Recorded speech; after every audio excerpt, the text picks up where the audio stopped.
네, 오늘 설교 제목은 이것인데요. 염려 없는 새해를 맞이하는 비결입니다. 염려 없는 새해를 맞이하는 비결인데요. 어느덧 1년이 훌쩍 지나서 2026년을 맞이했습니다. 새해가 밝았는데 올 한 해는 물론 작년에도 그러했던 것처럼 우리 공동체가 말씀과 기도와 풍성한 교제 가운데 하나님과 더 친밀해지고 하나님을 좀 더 사랑하며 하나님 그 독생자 예수 그리스도를 좀 더 닮는 저와 여러분 되셨으면 좋겠습니다. 저희는 저번 산상수훈 강해를 통해 두 주인을 섬기는 것은 불가능하다라는 것을 배웠습니다. 두 주인을 섬기는 것은 사실상 가능하지가 않습니다. 그래서 예수님이 이렇게 말씀하세요. 24절을 보시면 아무도 두 주인을 섬기지 못한다. 아무도라고 말씀하십니다. 단 한 명도 두 주인을 섬길 수가 없다는 것입니다. 왜냐? 우리 마음은 오로지 한 주인만 섬기도록 창조된 마음이기 때문입니다. 한쪽을 미워하고 다른 쪽을 사랑하거나 한쪽을 중히 여기고 다른 쪽을 업신 여길 것이다 말하는 것이에요. 너희는 하나님과 재물을 아울러 섬길 수 없다. 고로 하나님을 택하든 재물을 택하든 다른 어떤 것을 택하든 하나님을 택하지 않으면 우리는 우상을 쫓게 된다는 것이 예수님의 가르침이셨습니다. 신앙은 중간지대가 없습니다. 우리가 세상과 하나님 두 쪽에 발을 담근다고 하죠. 물론 그런 표현을 할 수 있지만 영적인 현실 안에서는 결국은 하나님을 쫓는 것이 아니라는 것입니다. 결국은 두 쪽에 발을 담근다는 것은 세상의 마음을 저버렸다는 것입니다.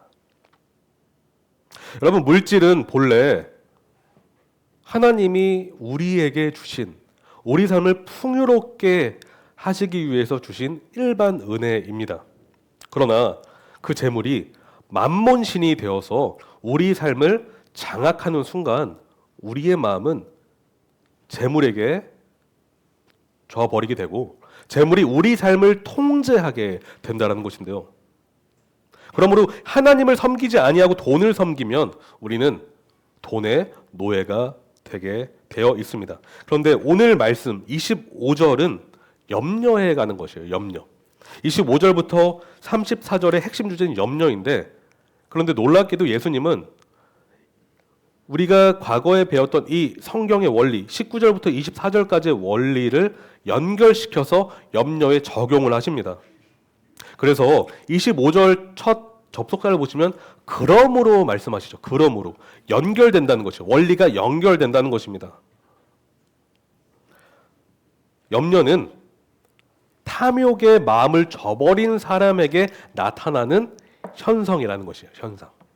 탐욕이 그 사람을 주장하기 시작하면 염려가 싹트고 염려가 나무처럼 자라게 되는데, 염려로 지배된 삶은 결국 하나님이 아닌 다른 것을 쫓을 때 그렇게 되어 있다는 것이죠. 예수님은 그래서 그러므로 내가 너희에게 말한다 이야기하십니다. 예수님은 오늘 말씀을 통해서 우리에게 이 메시지를 선포하시는데요. 이것입니다.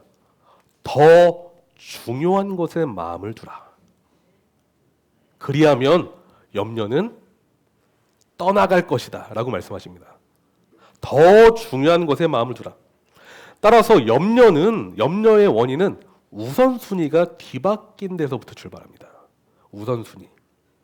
주님은 의도적으로 오늘 성경 구절을 통해서 10개 구절인데 6번이나 이 단어를 사용하세요. 6번. 그 중에 4번이는 부정명령형을 사용하셔서 뭐라고 하십니까? 걱정하지 말아라. 걱정하지 말아라. 왜 걱정하지 말라고 하시는 것일까요? 염려는 우리에게 유익을 가져다 주지 않기 때문입니다. 육신과 정신 건강 모두에게 도움을 주잖아요.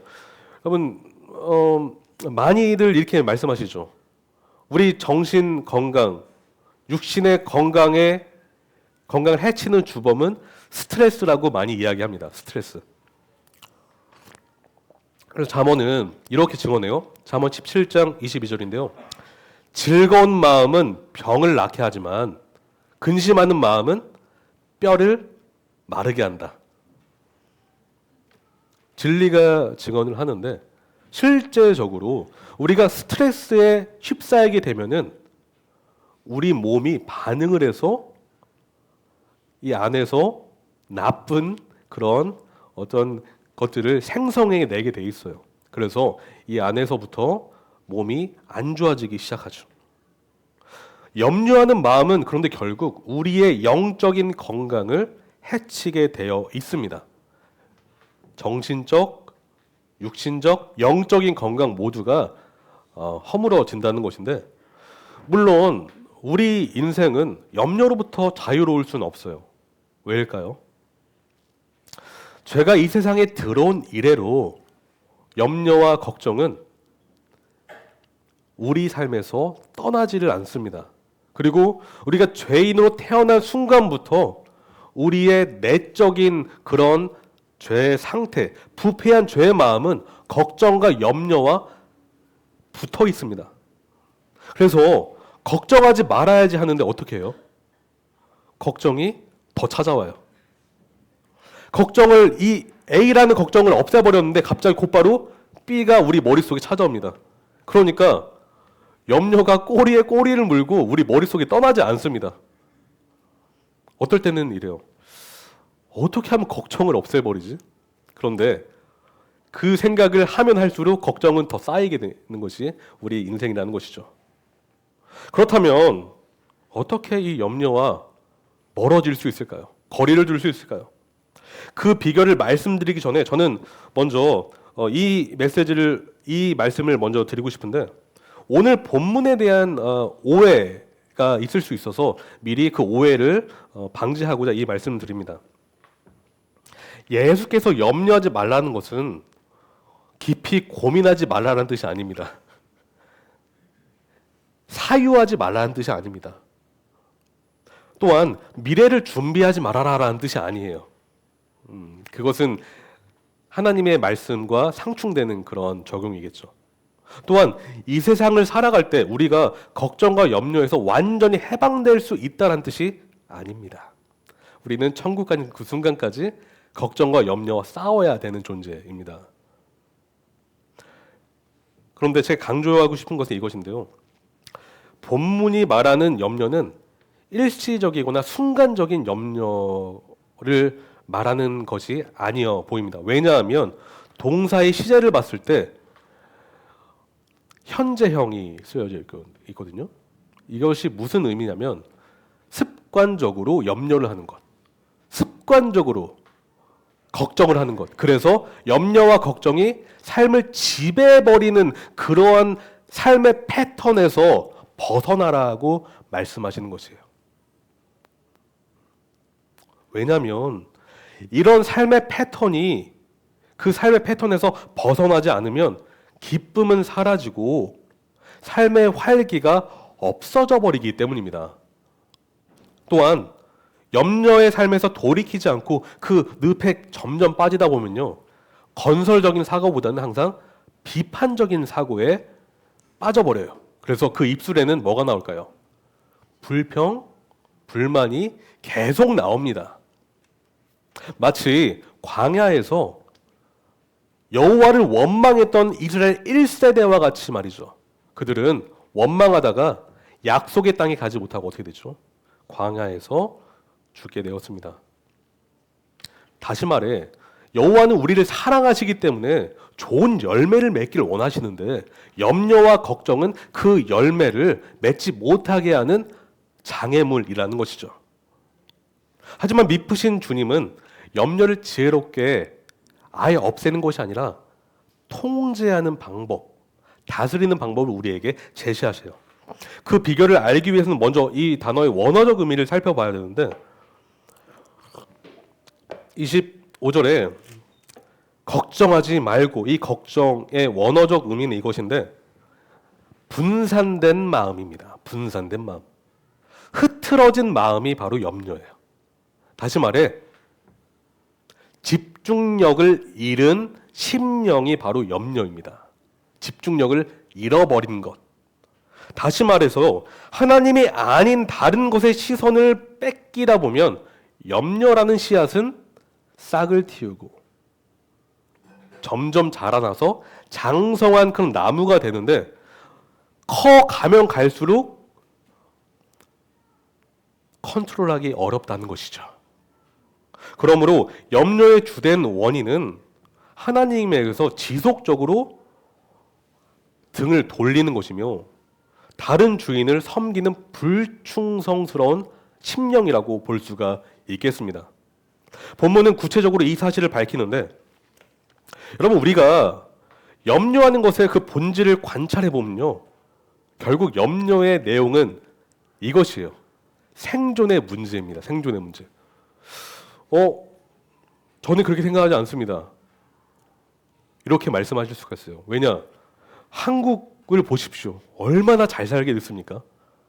과거에 20-30년 전에 비해서 지금 우리나라는 너무도 잘 살게 됐습니다. 그러니까 생존의 문제를 가지고 염려하지는 않는 것 같아요 라고 말씀하실 수가 있습니다. 하지만 본질적으로 달라진 게 없다는 것이에요.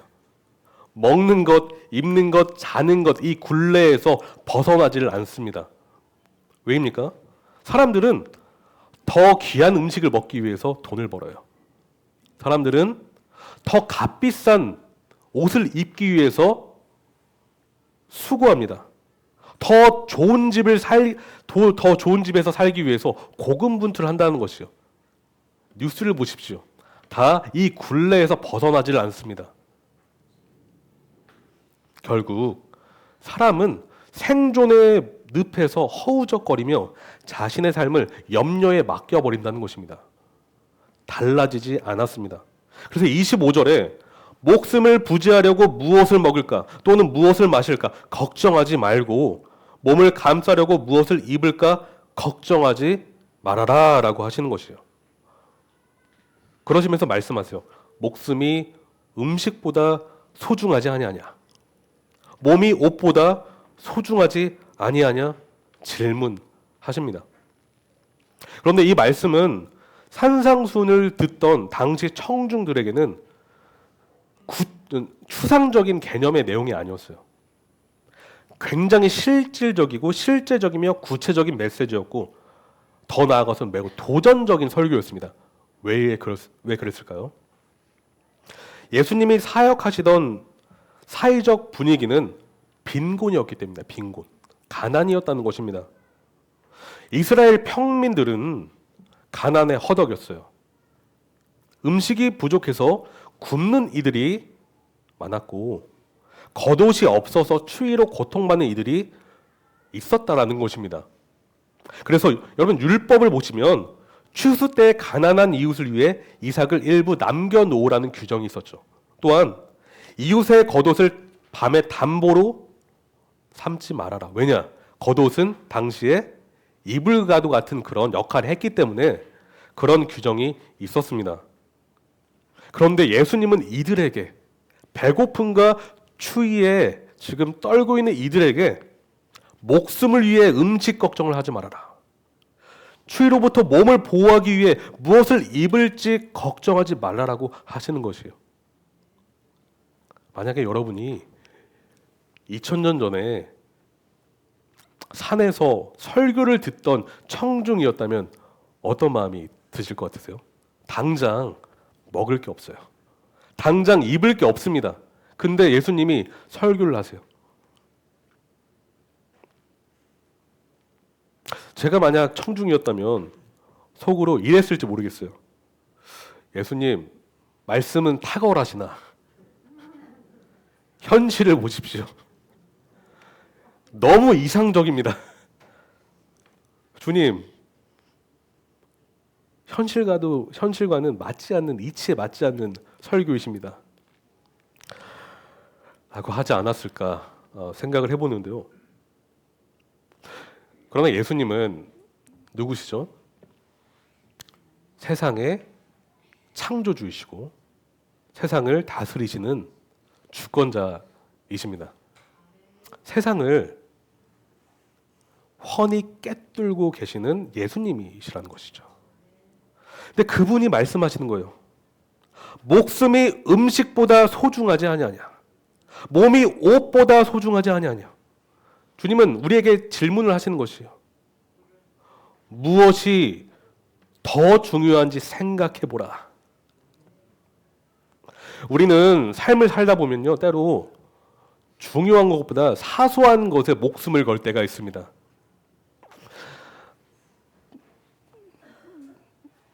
이게 적절한 예인지 모르겠는데 부부싸움을 할 때 뭐 때문에 싸우세요? 큰 것 때문에 싸우세요? 사소한 것으로 싸우세요? 근데 싸우다 보면은 왜 싸운지 모르시죠? 한 가지 예입니다. 우린요, 중요한 것을 놓칠 때가 참 많습니다. 삶의 우선순위가 흐트러질 때가 많다는 것이죠. 그런데 하늘 아버지는 절대 그러지 않으세요. 우리의 생명의 주인이 하나님이시기 때문에 하나님은 목숨을 우리에게 생명을 주실 때 이미 생명에 필요한 것을 예비해 놓으셨다라는 것입니다. 여러분 창세기를 보십시오. 사람을 창조하기 이전에 뭘 창조했습니까? 그 인생들이 살 수 있는 환경과 먹을 수 있는 모든 것들을 이미 창조해 놓으셨습니다. 하나님은 우선순위가 분명하신 분이십니다.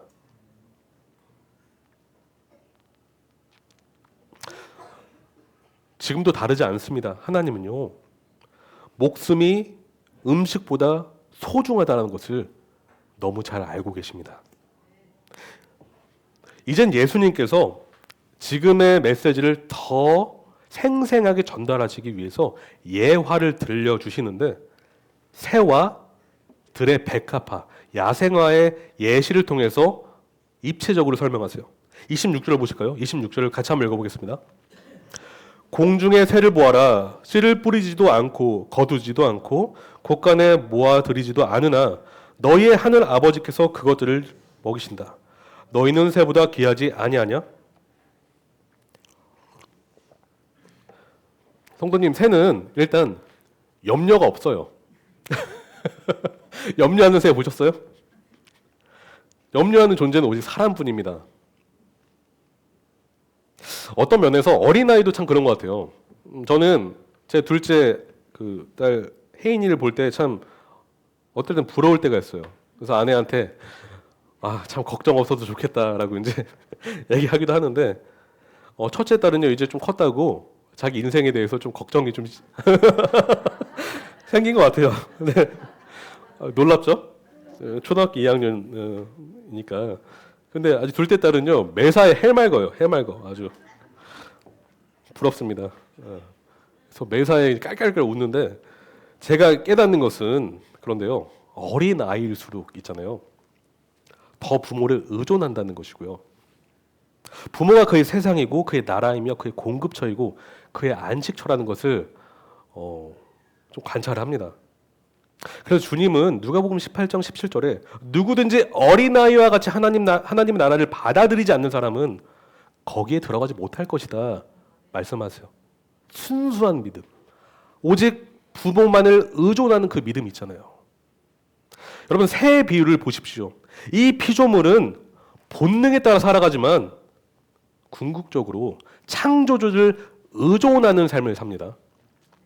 그저 하나님의 허락하신 환경에 자족하며 자기의 할 일을 할 뿐입니다. 여러분 새는 농부와 같이 밭에 씨앗을 뿌리지도 않고 거두어 들이지도 않고 곳간에 저장하지도 않아요. 그럼에도 불구하고 새는 잘 먹고 잘 삽니다. 왜입니까? 창조주가 정하신 질서와 법도를 따라 그냥 살아가기 때문입니다. 이 작은 피조물의 생존은 오직 여호와의 은혜를 의존한다는 것입니다. 이것이 바로 포인트예요. 하지만 중요한 사실은 저와 여러분이 새보다 훨씬 더 귀하다라는 것입니다. 26절 하반절을 보십시오. 너희는 새보다 귀하지 아니하냐? 여러분, 원어적인 뉘앙스를 더 살려서 말씀드리면 너희는 새보다 훨씬 더 귀하지 아니하냐? 이 말씀이에요. 조금이 아니라 비교할 수 없을 만큼 귀하다는 것입니다. 하나님께서 상대적으로 훨씬 덜 귀한 새를 이렇게 먹이신다면 상대적으로 훨씬 더 귀한 여러분을 돌보지 아니하시겠습니까? 주님은 한 번 더 비유를 하시는데 28절부터 보시면 들의 백합화가 나옵니다. 들의 백합화. 28절, 29절 한번 읽어볼까요? 같이 읽겠습니다. 어찌하여 너희는 옷 걱정을 하느냐? 들의 백합화가 어떻게 자라는가 살펴보아라. 수고도 하지 않고 길쌈도 하지 않는다. 그러나 내가 너희에게 말한다. 온갖 영화로 차려입은 솔로몬도 이 꽃 하나와 같이 잘 입지는 못하였다. 새보다 상대적으로 덜 귀한 야생아가 등장을 합니다. 야생아. 그러니까 모든 피조물 중에서 어떤 면에서 가장 덜 귀한 존재가 바로 야생아라고 볼 수가 있어. 왜냐? 들에 피는 백합화, 이제 야생아 전부를 상징을 하는데 사람이 물도 안 줘요. 가꾸지도 않아요. 그런데 야생아는 어때요? 너무도 잘 핍니다. 심지어 아름답기까지 해요. 본문을 보시면 수고도 하지 않고 길쌈도 하지 않는다라고 해요. 당시 예수님 당시에 남자는 고된 노동을 통해서 돈을 벌었고요. 길쌈, 그러니까 그 섬유로 실을 만드는 작업을 하는 건데 결국은 실을 짜서 여인들은 옷감을 만들어서 돈을 벌었죠.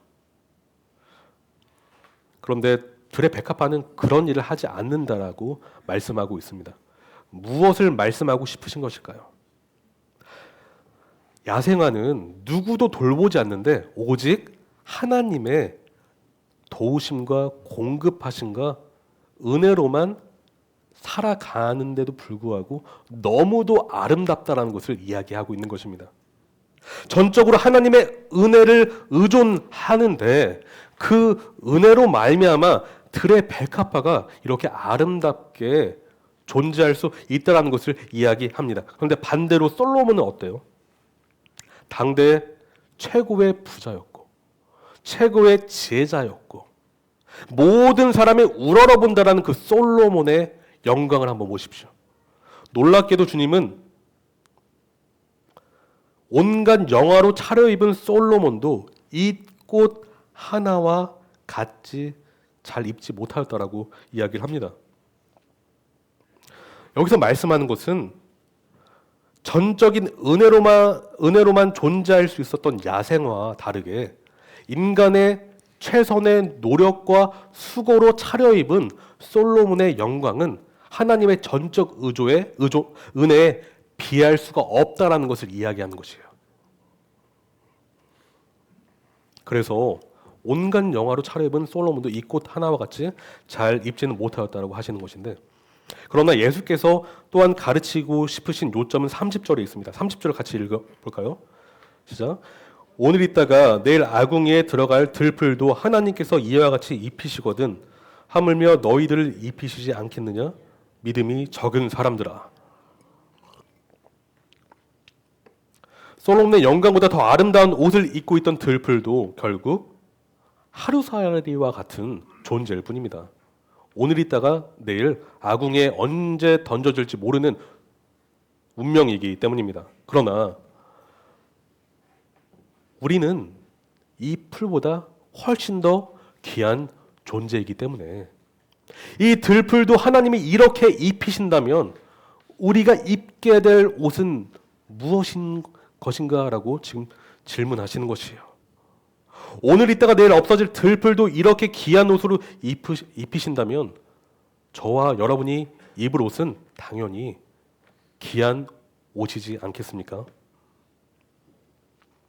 예수님은 이 말씀을 통해서 문제는 우리 앞에 펼쳐진 상황이 아니라고 하십니다. 여러분, 진짜 문제는 상황이 아니라 우리의 믿음입니다. 우리가 소유한 믿음이 무엇이냐가 문제라는 것이죠. 그런데 하나님은 이 말씀을 통해서 우리 믿음을 점검해 보라라고 하십니다. 우리가 소유한 믿음이 어떠한 것인지를 점검해 보라. 여러분, 방금 언급했던 솔로몬은 믿음이 적은 사람의 대표적인 예라고 저는 생각을 합니다. 왜 이렇게 말씀드리냐면 그는 정작 중요한 순간에 하나님의 말씀이 아니라 자신의 지혜를 따라 살았기 때문입니다.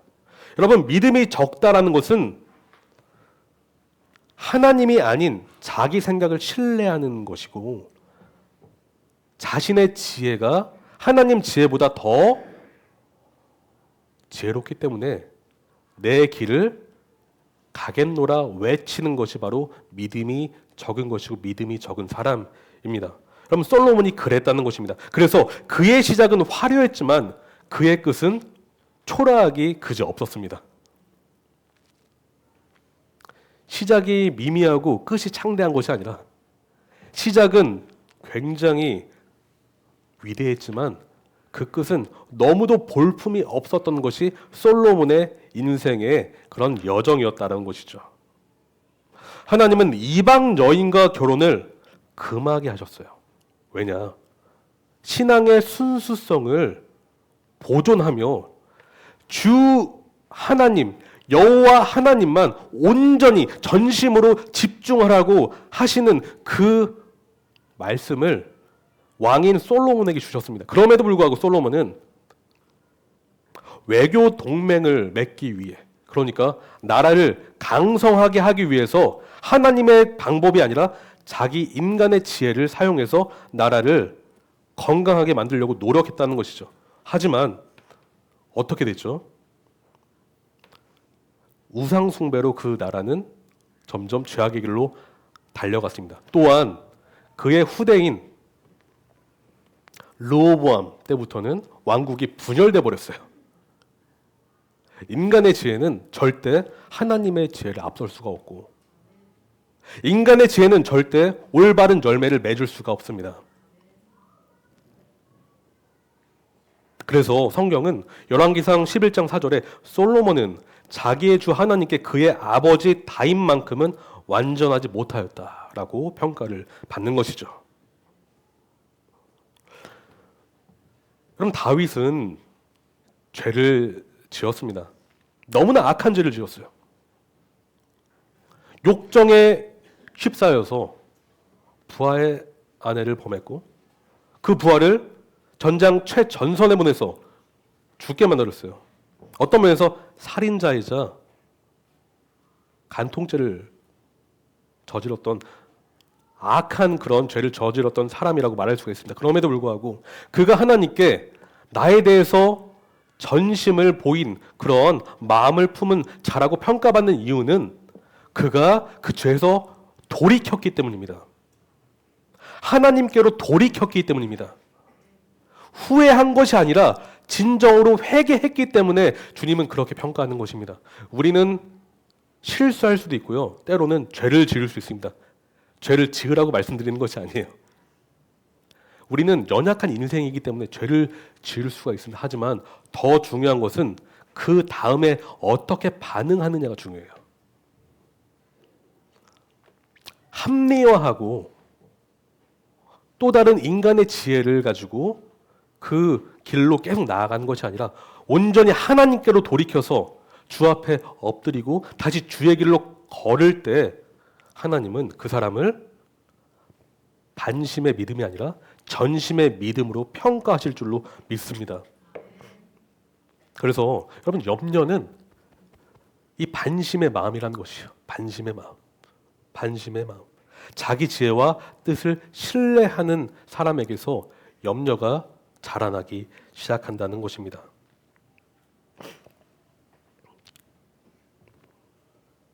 저는 계속해서 믿음에 대해서 이야기를 하기 원하는데요. 여러분, 우리는 어떻게 구원받았습니까? 무엇으로 구원받았죠? 주 예수를 믿는 믿음으로 구원을 받았습니다. 주 예수 그리스도의 십자가 복음을 믿는 믿음으로 구원받습니다. 왜냐하면 오직 예수 그리스도만이 길이요 진리요 생명이기 때문입니다. 오직 예수님만이 우리 죄를 사하실 수 있으며 예수님만이 죄가 없으신 온전한 인간이셨기 때문에 우리의 죄를 담당하실 수 있으며 그분만이 메시아이시기 때문에 죽음에서 부활하셨기 때문에 영생을 우리에게 주실 수 있는 분이시기 때문에 우리가 그분을 믿는 믿음으로만 구원을 받을 수가 있습니다. 그런데 그리스도 예수에 대한 이 믿음의 신학이 오늘 설교의 주제인 염려에 온전히 적용된다라는 것을 말씀드리고 싶어요. 여러분, 예수님을 믿는 자에게 최고의 걱정거리와 염려거리가 사라져 버렸다는 사실을 주목해 주십시오. 그 이유는 우리의 진짜 문제는, 우리의 진짜 걱정은, 우리의 진짜 염려는 우리 영혼의 문제이기 때문입니다. 죄의 문제야말로, 구원의 문제야말로, 영생의 문제야말로 사람이 가진 최고의 염려이기 때문입니다. 그런데 그 모든 염려와 걱정을 이미 예수께서 십자가 희생을 통해 해결해 놓으셨다는 것이죠. 우리는 그분을 믿는 믿음으로 영혼의 문제가 해결받았습니다. 그러므로 그럼 믿는다는 것을 이렇게 생각하셨으면 좋겠어요. 내 인생의 최고의 걱정거리인 영성의 문제가 더 이상 나에게 효력을 미치지 못한다. 나는 이미 자유해졌다라고 말이죠. 그러나 우는 사자와 같은 사탄은 우리를 유혹하기 위해서 갖가지 실수로 우리의 귀에 속삭이는데 이렇게 속삭입니다. 예수는 너의 문제를 아직도 해결 중이야. 그러니까 계속 걱정하면서 살아. 예수의 십자가 사역은 충분하지 않단다. 너의 영혼의 문제는 아직 미해결 과제야. 스스로 해결하지 않으면 나중에 어떻게 될지 몰라. 지옥에 갈 수도 있어. 그러니까 스스로 영혼의 문제를 해결하기 위해서 깊이 염려하기를 바란다. 내가 아주 남한테는 안 알려준 비밀 하나 알려줄까? 예수는 네 인생을 온전히 책임져 주지 못해. 구세주일 뿐 주인은 아니기 때문이야. 너의 인생은 너의 것이니 스스로 책임져. 그러니까 먹을 것, 마실 것, 입을 것에 정신을 집중하렴. 생존의 문제는 누구도 해결해 주지 않아. 너가 책임져야 돼. 라고 말이죠. 하지만 여러분, 이 사실에, 이 거짓말에 속지 마십시오. 전 여러분에게 묻고 싶습니다. 여러분은 그리스도의 복음이 온전한 구원의 능력이라고 믿으십니까? 진짜 믿으십니까? 주 예수께서 우리 영혼을 짓누르던 그 무겁고 무섭고 두려운 걱정의 짐을 이미 십자가에 모두 못을 박으셨다는 사실을 믿으십니까? 부분적인 것이 아니라 온전히, 완전히 산산조각 내셨다는 사실을 믿으십니까? 그렇다면 우리가 왜 걱정을 해야 될까요? 왜 염려를 해야 될까요? 여러분, 우리가 주 예수를 믿는다는 것은 구원의 은혜를 받은 것으로 끝난 게 아닙니다. 그분이 구세주가 되셨다는 것은 우리 인생의 주인이 동시에 되셨다는 것입니다. 우리가 구원을 받았다는 것은 이제 하늘나라에 우리가 옮겨져서 그분의 통치권 아래에 있다는 것입니다. 우리의 주인은 죄와 사망이 더 이상 아닙니다. 우리의 주인은 예수 그리스도이십니다. 여러분, 이 사실을 믿으신다면 오늘 주권자의 음성에 한번 귀를 기울여 보십시오. 31절, 32절을 보실까요? 31절, 32절을 같이 읽겠습니다. 그러므로 무엇을 먹을까, 무엇을 마실까, 무엇을 입을까 하고 걱정하지 말아라. 이 모든 것은 모두 이방 사람들이 구하는 것이요 너희의 하늘 아버지께서는 이 모든 것이 너희에게 필요하다는 것을 아신다. 여러분, 우리는 이방인이 아니에요.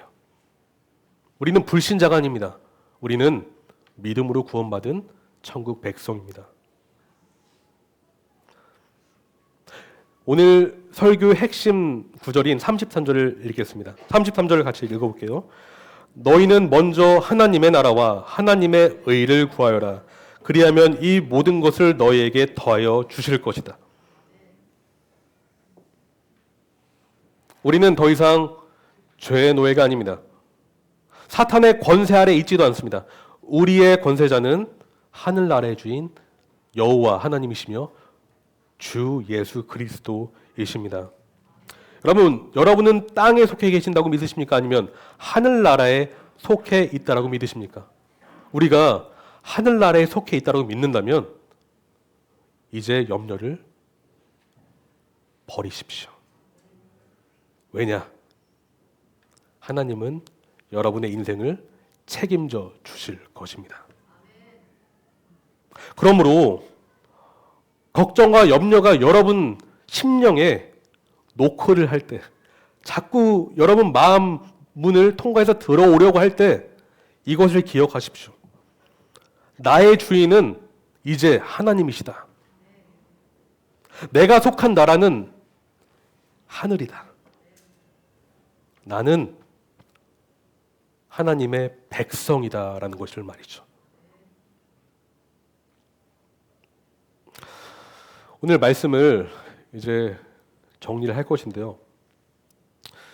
여러분, 그러니까 오늘 말씀의 원리는 이것으로 제가 정리해 올 수가 있을 것 같아요.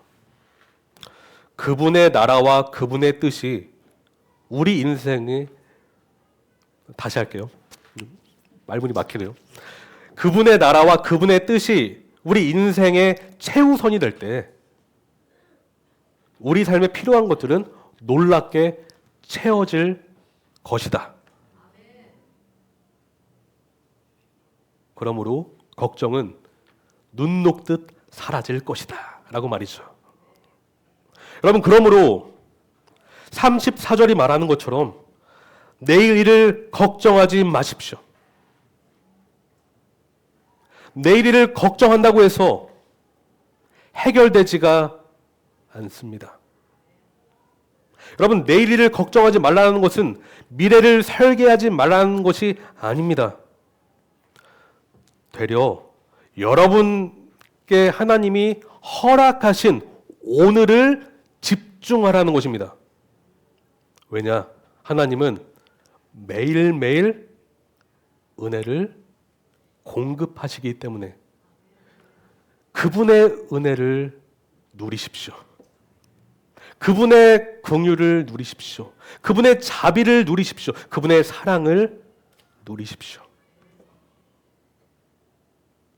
오늘 하루 그 은혜의 주님께 통치권을 내어 드리며 여러분 지혜가 아니라 하나님의 지혜를 따라 한 걸음 나아가 보십시오.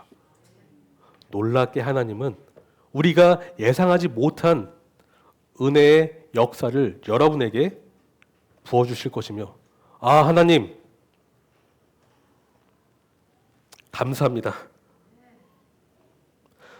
제 인생의 주권자는 제가 아니라 하나님이십니다.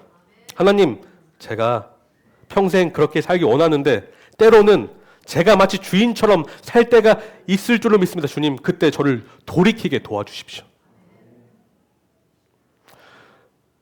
사랑하는 성도님, 이제 염려와 걱정을 좀 떠나 보내실 수 있겠습니까? 우리 같이 새해 염려가 아닌 하나님을 향한 믿음으로 살아가길 바랍니다. 우리 다 같이 기도하실 건데요.